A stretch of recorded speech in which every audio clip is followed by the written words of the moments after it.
NATO chief mark root की रूस के साथ व्यापार करने और सस्ता तेल खरीदने वाले देशों पर 100% सेकेंडरी टैरिफ लगाने की धमकी पर भारत ने करारा जवाब दिया है। धमकी को खारिज करते हुए भारत ने रूस से सस्ता तेल खरीदने पर पश्चिमी देशों को दोहरा मापदंड अपनाने के खिलाफ चेतावनी दी है। भारत ने कहा कि उसकी प्राथमिकता देश की ऊर्जा आवश्यकताओं को सुरक्षित करना है। इस मामले पर टिप्पणी करते हुए विदेश मंत्रालय के प्रवक्ता रणधीर जायसवाल ने कहा कि भारत की घरेलू जरूरतें वर्तमान बाजार परिदृश्य और भू राजनीतिक स्थितियों पर निर्भर करती हैं। उन्होंने पश्चिमी देशों को दोहरा मापदंड अपनाने के खिलाफ चेतावनी दी। रणधीर जायसवाल ने कहा, हमने इस विषय पर रिपोर्ट देखी है और घटनाक्रम पर बारीकी से नजर रख रहे हैं। मैं दोहराना चाहता हूं कि हमारे लोगों की ऊर्जा जरूरतों को पूरा करना हमारी सर्वोच्च प्राथमिकता है। इस प्रयास में हम बाजार में उपलब्ध संसाधनों और मौजूदा वैश्विक परिस्थितियों से निर्देशित होते हैं। हम इस मामले में किसी भी दोहरे मापदंड के प्रति विशेष रूप से आगाह करते हैं।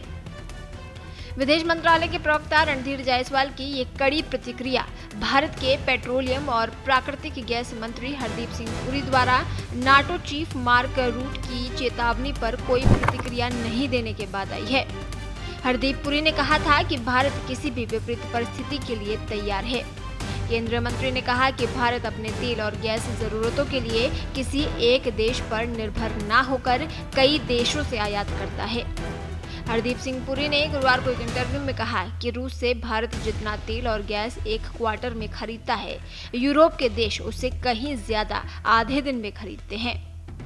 इस सप्ताह के आरंभ में अमेरिकी राष्ट्रपति डोनाल्ड ट्रंप ने भी रूसी तेल खरीदने वाले देशों को चेतावनी देते हुए कहा था कि अगर मॉस्को 50 दिनों के भीतर यूक्रेन के साथ शांति समझौते पर पहुंचने में विफल रहता है तो उन्हें 100% तक सेकेंडरी टैरिफ का सामना करना पड़ सकता है।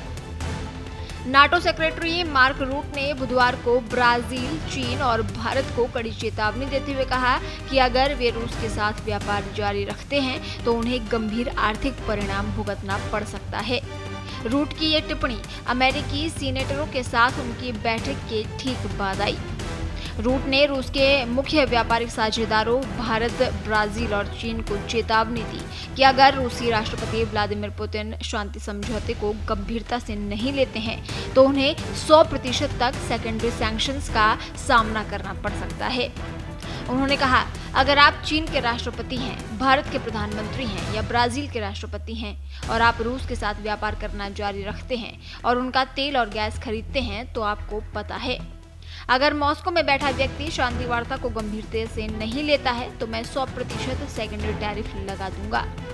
मार्क रूट ने तीनों देशों के नेताओं से पुतिन से शांति वार्ता के लिए सीधे आग्रह करने का भी आह्वान किया। उन्होंने कहा, कृपया व्लादिमीर पुतिन को फोन करें और उन्हें बताएं कि उन्हें शांति वार्ता के प्रति गंभीर होना होगा, क्योंकि अन्यथा इसका ब्राजील, भारत और चीन पर व्यापक प्रभाव पड़ेगा। देश दुनिया की ताज़ा खबरें और वीडियोस के लिए अभी डाउनलोड करें पत्रिका ऐप।